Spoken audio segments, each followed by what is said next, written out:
జీవితం ఎల్లప్పుడూ రెండో అవకాశాన్ని ఇస్తుంది. దానినే రేపు అని పిలుస్తారు. జీవితం ఓ మర్చిపోలేని ప్రయాణం. ఆ ప్రయాణంలో నువ్వు నేర్చుకోవడానికి, నీకు నేర్పించడానికి కొన్ని అనుభవాలు, కొత్త పరిచయాలు, విలువైన పాఠాలు, నిన్ను హెచ్చరించడానికి గుణపాఠాలు ఎదురవుతూనే ఉంటాయి. వాటిని ఎప్పుడూ మర్చిపోవద్దు.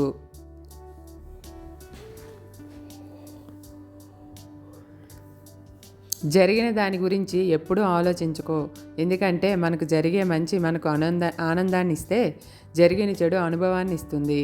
ఎప్పుడూ సమయం వృధా చేసుకోకు. ఎందుకంటే నీకు ఉన్నది ఒక్కటే అవకాశం, ఒక్కటే జీవితం. ఆలోచన, ఆచరణ ఈ రెండు మాత్రమే మనల్ని ఉన్నత స్థాయికి తీసుకెళ్ళగలవు.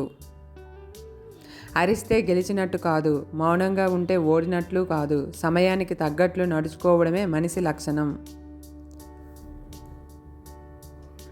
ఖరీదైన కారులో వెళ్ళినప్పుడు కాదు, ఆరోగ్యం బాగాలేనప్పుడు వెళ్ళే వాహనంలో తెలుస్తుంది జీవితం అంటే ఏంటో. విద్యను సంపాదించేవారు శ్రమపడాల్సిన అవసరం లేదు. కేవలం ఏకాగ్రత మరియు అంకితభావం ఉండాలి. నీతోనే గెలవాల్సి, నీపైనే నీతో నువ్వే యుద్ధం చేయాలి. నీ గెలుపు మార్గంలో ప్రత్యర్థి ఎలా ఉండాలంటే అన్నింటిలోనూ ముందుగా, చురుగ్గా, తెలివిగా ఉండాలి. అయితే చివరికి ఆ ప్రత్యర్థి నువ్వే కావాలి.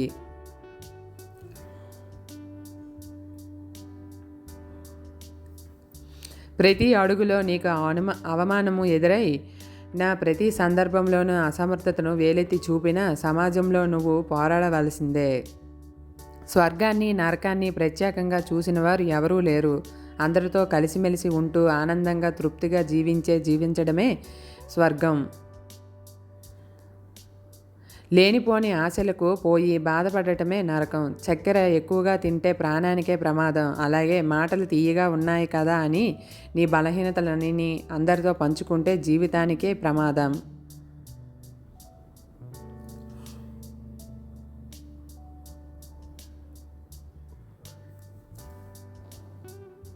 మనకు ఉన్న సమయం చాలా తక్కువ. దాన్ని వేరొకరి జీవితం కోసం వృధా చేయకూడదు. ప్రపంచమంతా నిశ్శబ్దంగా నిద్రపోతున్న సమయంలో మీరు తిప్పే పేజీలు చప్పుడు భవిష్యత్తులో విజయం సాధించిన తర్వాత కావాలి.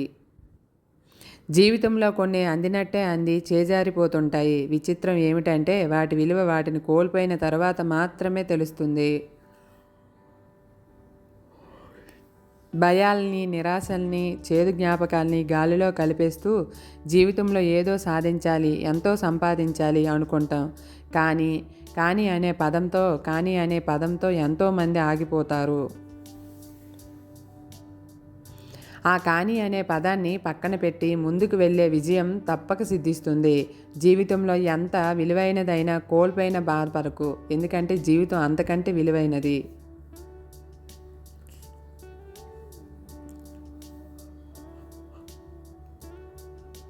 సాహసయాత్రలో సంగమమే ఈ జీవితం. అనుభవిస్తూ, ఆస్వాదిస్తూ ముందుకు సాగిపోవాలి. నీకు కావాల్సిన దానికోసం సమయించకుండా పోగొట్టుకున్న దాని గురించి ఏడవటం మూర్ఖత్వం అవుతుంది. బావి లోతు కొలవచ్చు కానీ మనిషి మనసులోకి కొలవలేము. క్రమశిక్షణ అంటే అసౌకర్యం పరిస్థితులు కూడా అసౌకర్యవంతంగా మెలగడం. కుంటి సాకులు చెబుతూ ప్రయత్నాన్ని ఆపేసి ఈ జన్మలో కాదు కదా వచ్చే జన్మలో కూడా అన్ని విమర్శలకు సమాధానం చెప్పలేవు. ప్రకృతిని మించిన తల్లి లేదు, తల్లిని మించిన ప్రేమ లేదు, కాలాన్ని మించిన గురువు లేడు. వీటి విలువ తెలియని వారికి విజయాన్ని చూసే హక్కు లేదు.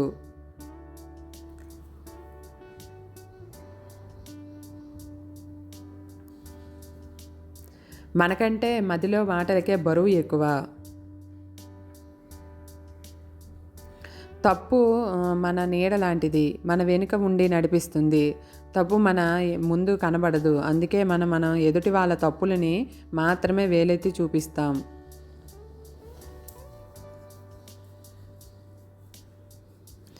సంతోషం వచ్చినా బాధ వచ్చినా ఒకేలా ఉండు. సంతోషం నీకు తీయని చిరునవ్వునివ్వచ్చు, కానీ బాధ తీయని కన్నీళ్ళు మాత్రం ఇవ్వదు.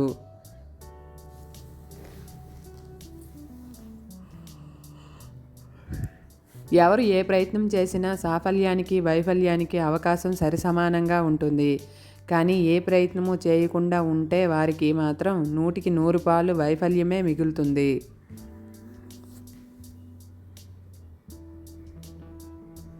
జీవితం అంటే నిన్ను నువ్వు చూసుకోవటం కాదు, నిన్ను నువ్వు రూపుదిద్దుకోవటం.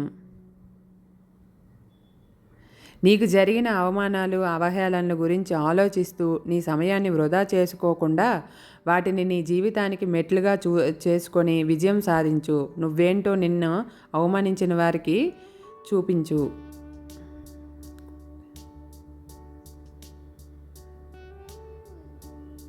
జీవితం వజ్రం లాంటిది. విలువ తెలిసిన వాడి చేతిలో పెడితే నెత్తిన కిరీటంలో పెట్టుకుంటాడు. విలువ తెలియని వాడికి దొరికితే రంగురాయి అనుకొని వీధిలోకి విసిరేస్తాడు.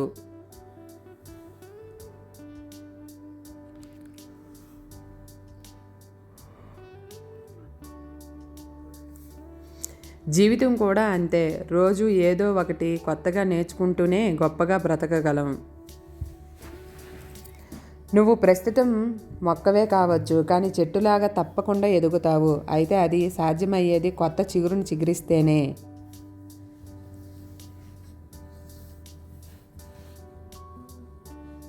నువ్వు ఒక నిమిషం బాధ కోసం 60 సెకండ్ల సంతోషాన్ని మాత్రం కోల్పోకు.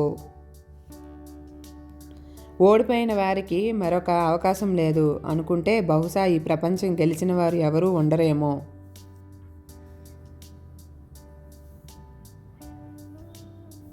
వైఫల్యం నిరాశకు కారణం కాకూడదు, కొత్త ప్రాణానికి ప్రారంభం అవ్వాలి. డబ్బు ఎవరికైనా ఖర్చు చేయొచ్చు, కానీ సమయాన్ని మాత్రం అర్హత గల వ్యక్తుల కోసం మాత్రమే వినియోగించాలి. మంచి కోసం చేసే పోరాటంలో ఓడిపోయినా అది విజయమే అవుతుంది. ఇది నీ జీవితం. నీకు నచ్చిన పని నీకు నచ్చినట్టుగా ఉండు. ఎవరి గురించి ఆలోచించకు.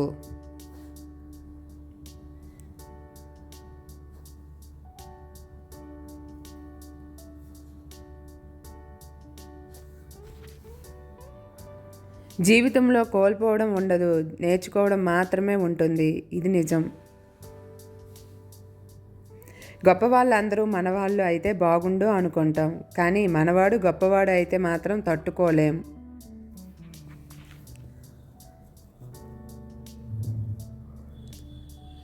మనం ఐఏఎస్ అయినా, ఐపీఎస్ అయినా, లేక నెలకు ₹1,00,000 సంపాదించే సాఫ్ట్వేర్ ఉద్యోగి అయినా సరే, మన ఊరి నుంచి వచ్చేటప్పుడు నాన్న అడిగే మాట ఏంటో తెలుసా?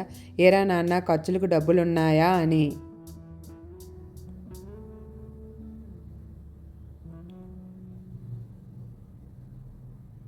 ఒక్కొక్కరి జీవితం ఒక్కొక్కలా ఉండడానికి కారణం వారి ఆలోచన విధానం. మన లక్ష్యం ఎంత ఉన్నతమైనదైతే మనకి ఎదురయ్యే సవాళ్ళు కూడా అంతే కష్టంగా ఉంటాయి. ఓ మనిషి చనిపోతే 2 రోజులు మర్చిపోయి జనం మధ్యనే ఉంటున్నాం మనం. కాబట్టి ఎవరిని ఇంప్రెస్ చేయాల్సిన అవసరం నీకు లేదు. తన జోబిలో ₹100 ఉన్నా సరే, తన కోసం ₹10 కూడా ఖర్చు పెట్టుకోకుండా ఆలోచించే నాన్న, తన ఆరోగ్యం బాగులేకపోయినా మనకు కావాల్సినవి అన్నీ సమకూర్చే అమ్మ ఉన్న ప్రతి ఒక్కరూ అదృష్టవంతులే.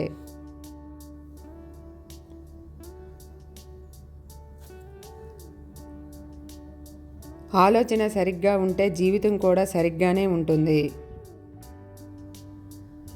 సంకల్ప శక్తిని ఈ ప్రపంచంలోని ఏ శక్తి ఓడించలేదు.